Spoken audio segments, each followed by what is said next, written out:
E aí, moçada bonita da EJA. EJA fase 6. Ué, professor, só a galera da fase 6 que é bonita? Não, toda a EJA é bonita. Todos os meus alunos são bonitos. Todos os alunos de Barra Mansa são bonitos. Certo? Hoje nós vamos falar sobre o TED número 4. Aí para EJA, aí, sexta fase. Mas especificamente as atividades de História e Ética e Cidadania. Beleza? Meu nome é professor Maxwell, eu sou professor da Rede Municipal de Barra Mansa. Então, vamos comigo, me acompanhem. Vamos lá. Atividade 3. Atividade 3 é um texto que fala sobre as características dos nativos americanos aqui no Brasil, né? Quando os portugueses vieram aqui para o Brasil, a primeira visão que eles tiveram dos índios, né, dos nativos brasileiros, né, o primeiro contato, eles escreveram essa carta aí para tentar descrever como eram os brasileiros, os primeiros brasileiros lá para Portugal. Certo? Então vamos às atividades aqui. Letra A. Identifique 3 características dos povos indígenas apontadas pelo autor do texto. Aqui você vai me dizer 3 características dos nativos brasileiros, dos primeiros brasileiros, né, que constam no texto. Aí você vai escrever aí na letra A, responder quais são essas 3 características. Na B, quais as diferenças entre os europeus e os índios que viviam na região que vira a ser o Brasil, apontadas no texto. Ou seja, quais são as diferenças entre os europeus e os brasileiros contidos no texto, né? Vocês irão descrever aí as características. Coloquem 3 características aí. Ah, como fazer isso, professor? É muito parecido com a A. Não, você vai falar o seguinte. Os portugueses eram dessa forma, né? Digamos, os portugueses andavam vestidos. Os nativos brasileiros, os primeiros índios, não. As coisas assim, né? Vocês vão colocar uma contraposição.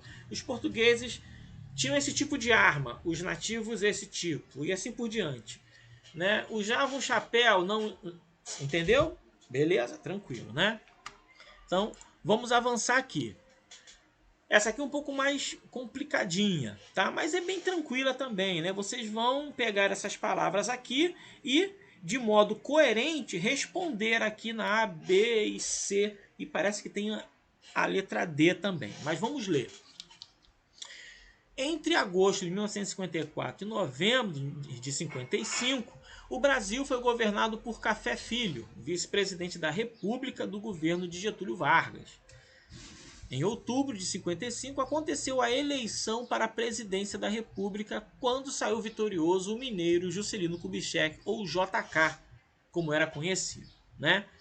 Ah, professor, Café Filho, ele era vice-presidente, mas governou o Brasil? Sim, governou o Brasil porque Getúlio Vargas, que era o presidente, se suicidou. Deu cabo da própria vida, morreu.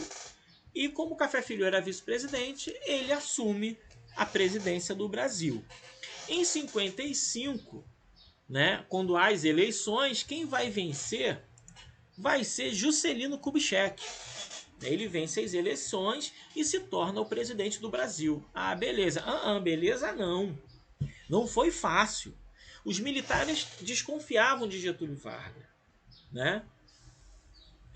Isso muito porque muito da política de Juscelino Kubitschek, perdão, Getúlio Vargas não, Juscelino Kubitschek, era muito do político Juscelino Kubitschek era influenciado, recebia a influência da gestão de Getúlio Vargas. E Getúlio Vargas, ele foi um ditador no Brasil. De 1930 a 1945, Getúlio Vargas governou o Brasil ininterruptamente. E de 37 a 45, o Brasil se tornou uma ditadura. Getúlio Vargas governou com mão forte como um ditador, né? Então, os militares desconfiavam que Juscelino Kubitschek, esse rapaz aqui, pudesse ser um segundo Getúlio Vargas, e falou, não, ele foi eleito, beleza, mas não vai tomar posse. Precisou do general Lott, esse senhor aqui, intervir. Ele era comandante do exército na época. O que ele fez? Nessa época, a capital do Brasil era o Rio de Janeiro. E quem vai ameaçar a posse de Juscelino Kubitschek foi a Marinha e a Aeronáutica. Mas o que né, as Forças Armadas, né? O que o General Lott faz?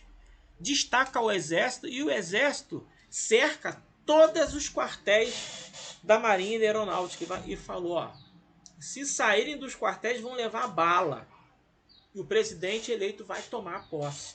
Cabra macho e corajoso. Ele defendeu a Constituição. Porque o que dizia a Constituição? Se o cara foi eleito, o cara toma posse, ué. O povo elegeu o cara. Então, o comandante, o general Lott, assegurou a posse de Juscelino Kubitschek, né? Então, por isso que, beleza, ele não foi eleito, tomou a posse, não, né? Se o general Lott não entra em cena, o Juscelino Kubitschek provavelmente não seria o presidente do Brasil. Então, vamos lá. Está aqui a capital de Brasília. Quem construiu a capital de Brasília foi Juscelino Kubitschek. Tá? Mas antes, deixa eu me transferir para cá. Eu vou explicar alguns elementos do governo de Juscelino Kubitschek para orientá-los na elaboração, nas respostas dessas lacunas aí, né? Vamos lá. Uma das características do governo de Juscelino Kubitschek foi o desenvolvimentismo.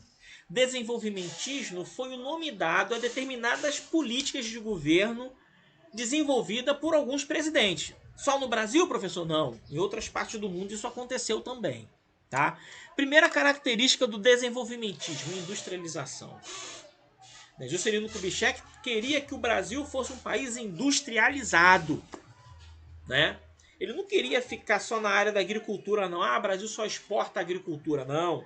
Tem que ter indústria para exportar produtos manufaturados que valem mais do que os produtos agrícolas. Óbvio, né? Um doce de banana custa muito mais do que um cacho de banana. Certo? Outra característica do desenvolvimentismo, né? Eu coloquei de novo a industrialização. O protecionismo.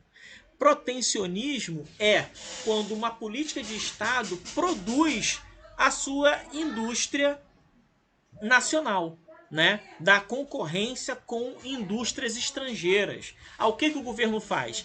Aumenta os impostos para os produtos estrangeiros, evitando assim que esses produtos entrem no Brasil. Certo? Outra característica do desenvolvimentismo, investimento em tecnologia. O país precisa produzir tecnologia para ser competitivo. Certo? Para não depender de importar, gastar dinheiro importando tecnologia para assim produzir os seus produtos. Né? Essas são algumas características do desenvolvimentismo, né? Dessa política de Estado chamada desenvolvimentismo, que foi implantada, que foi uma grande característica do governo de Juscelino Kubitschek. Ok? Vamos lá. No governo Juscelino Kubitschek, esse desenvolvimentismo vai ter uma cara específica. Primeiro, a construção de uma nova capital para o país, né? Juscelino Kubitschek, ele vai construir Brasília, e a capital do Brasil sai do Rio de Janeiro e vai para Brasília. Outra ação de do governo de Juscelino Kubitschek. Ele vai para a construção de Brasília, né, e para investir na industrialização do país. Juscelino Kubitschek, o Brasil não tinha dinheiro. O que o Juscelino Kubitschek vai precisar fazer? Pedir dinheiro emprestado. Né?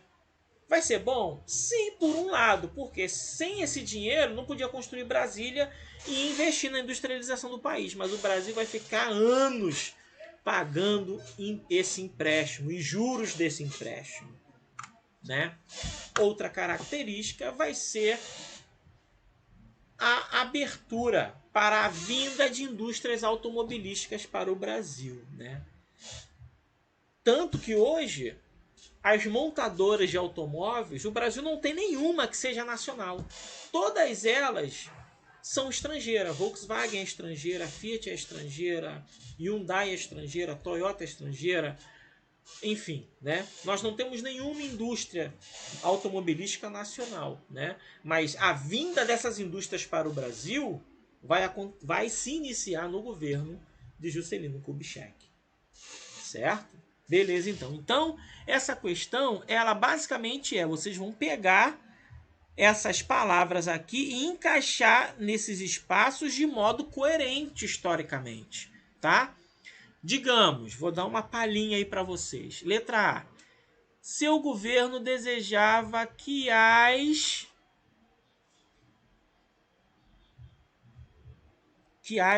Brasília, que as Estados Unidos, que as modernidades, que as indústrias passassem a produzir máquinas e equipamentos.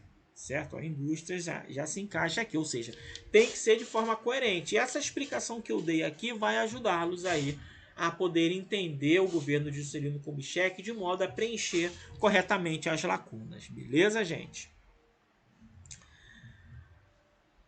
Tem a letra C também. E a gente fica por aqui. Eu aguardo vocês no PED número 5. Grande beijo e até a próxima.